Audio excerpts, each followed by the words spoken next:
am Habibou Camara. I am a teacher. That's my profession. But along the way, I have been doing many other things. I was born in Bundung, a place called Bundung Bantaba. But later, my father got a land at Jabang in Kombonot. So we are among the first settlers in that particular community anyway. So in those days, there was no school in that particular area. The only school that you have was at Yuna LBS, Yuna Primary School. But I learned that Yuna now, they have up to senior secondary school. But we are the first batch of that particular school in Yuna, the 1995 to 1996 academic year. And we are the first batch, and then that was the year I was enrolled. So where I did, and then so fortunately also, we are the first and last batch of that school to do common entrance, because we are the last batch of common entrance. The primary school living certificate examination, we are the last batch. So for that particular school, since we are the first batch, then we are fortunate to be the first and last batch.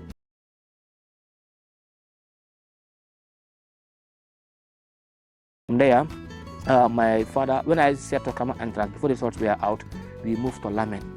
That was in 2001. So that's where we are. So from there, I continued to Sukuta Upper Basic School in 2001-2002 academic year to 2003-2004 academic year, where I finished, I completed grade 9, then moved to Kotu Senior Secondary School. That was from 2004-2005 academic year to 2006-2007 academic year. So I completed my grade 12 at Kotu Senior Secondary School.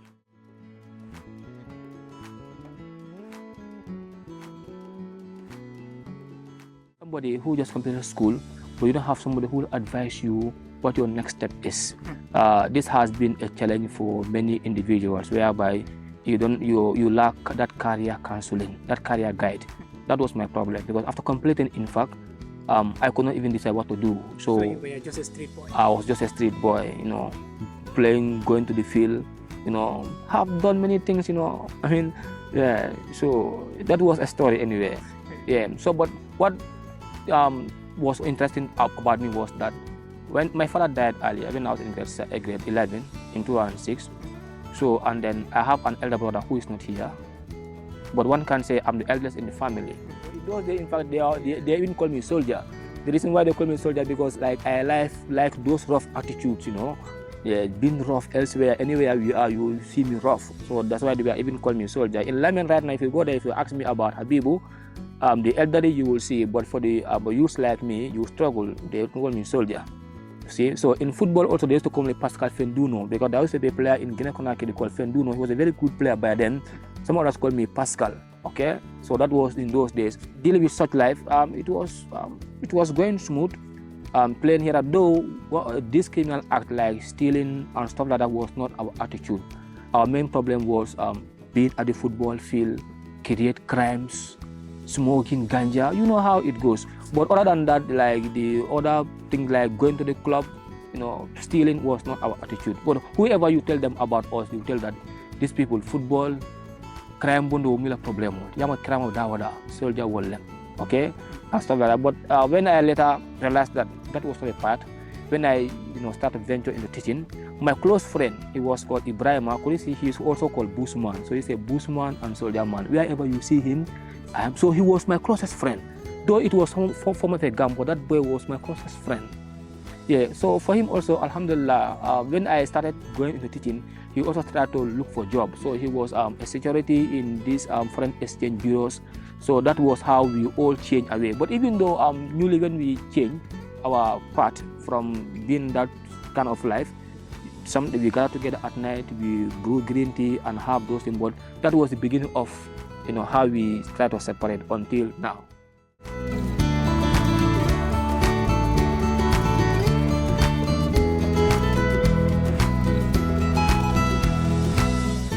But this teaching came to me like when it came to me like a dream that this life cannot continue. Your father is not there, so you have many siblings. Because we are fortunate. It's 12 of us. Those 12, I'm the third, but currently I can say I'm the eldest. Okay, so it's just like I was told that this life cannot continue. Why don't you involve yourself in something that will at least help your mother and your siblings? Because since your father is no longer there, you have gone up to grade 12. So why not you use that resource at least to create something? So as I was told that in the dream there, why don't you go and apply teaching? So interestingly, in those days, I don't even know, because you don't have counsel, you don't have a guide, you don't have an elder brother or somebody else close who will advise you. So I just get up and say, let me just apply to be a teacher and take it to the headmaster at the Lamen Daranka Primary School.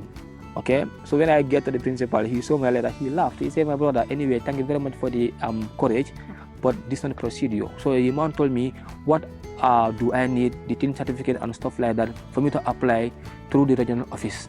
So he told me, like, for them, they are posted there, but the applications will be to the regional office. So he asked me, he showed me the formation of the letter and all those what I need. So when I applied, I take it to regional office in region 2 here.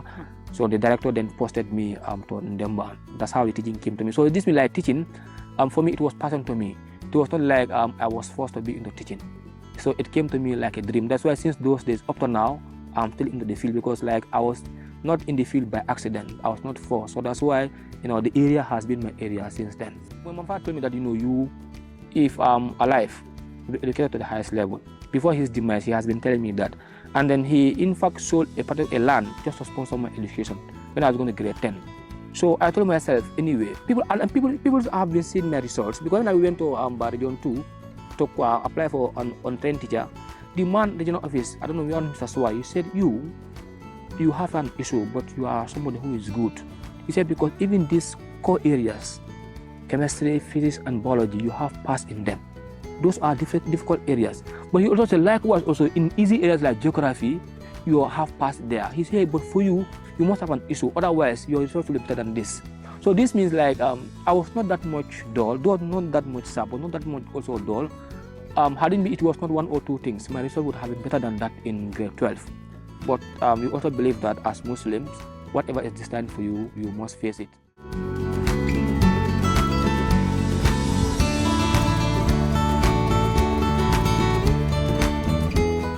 In those days at the college, you are given a stipend of $485. Okay, they used to say Toro is $500, but that $15 will be kept for you. If you graduate, they will give it to you. But for me, as I'm speaking, for 3 years, that's $15 every month. I don't know where it has been done. I can't tell. But we are told that you'll be given 500, but you'll be given 485. That $15 will be saved for you in case if they post you at in a far place. They will give that money for at least for you to do that as a startup. But I don't know actually. So my mother has been helping me for fairs here and there. Though she is also struggling because. So in that you were telling me that you were lucky to be part of the students that were having that free education at the college. Exactly, free education. In those days, you go there and learn free. At the end of the month, they give you 485. You see how interesting it is? Which is definitely in contrast to what is happening currently. So during my PTC, that was how it was. So that 485, we try and manage in a way that it will at least sustain me very close to the end of the other month. So that's how we have. But the fares and other necessary materials is my mother who has been very instrumental in trying to make sure that those things are fulfilled. So I will not do justice without mentioning her efforts towards my country, towards our district, because without her effort, it will make it difficult for me to even do that PTC. Because when I was going to PTC, I told her mother, it's difficult. Sometimes I will do this small rabara and get money, but that will not last. I want to go and further my education at the college, which I believe after the program, the life might be somehow better than how it is. So what she said was, in the family, it is you that most of our hopes is on. So if you also see that this particular thing will bring development for us in future, we'll go in for it. We'll take this operation and try and help you by all means for you to complete the study. So that has been like that. She was very, very supportive and my siblings until I finished that 3 years. When I did that 3 years, my resource was not that much good enough because of family pressure. Okay, yeah, we don't have that much support. Sometimes even in candle at night, so for studies is a problem. Someone who struggled with that one. So I wanted to go and do HTC secondary from PTC, but my resource is not that much good for me to go straight to HTC secondary. That's why when I teach for some years with PTC, when I got qualified, I got this thing. How do I call it? I got the ministry, they recommend me. Okay, so I have to go again and do HTC primary. Why HTC primary? Because my qualification was not able to pursue HTC secondary. I don't really understand my point. Okay, so that one, at least I got study leave with salaries. So the salary was coming, though it was very small because you are on studies. Other allowances will be stopped. It is only the basic that will come.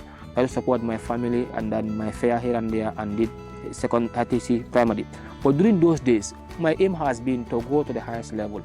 I thought to myself, if I also want to further education at the university level, example, this result is not enough to take me to university. So I said, why not I use this particular, because HTC primary is 2 years. Why not I use this particular time and then struggle again and see what Allah will give me. So it was in those days when I normally used to go to Mahad for private wars in Brikama. Okay, so the time I was going there for private wars, that time I was at the college doing HTC primary.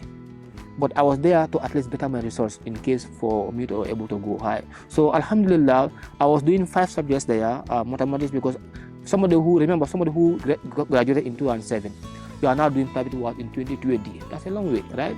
And then in 2016, out of my own ambition, I tried to read English and maths. I go and recite it. I credit English, but I failed maths. That's the time I know that mathematics is not a subject that you will be able to study yourself. You need to at least 1 or 2 guide from people. So at Mahad, I did 5 subjects: mathematics, biology, general science, agricultural science, and geography. And then thank God I was able to score very good grades in those areas. And then from completing my HTC primary, I served 1.5 years in the system. I go back to UTG with that results.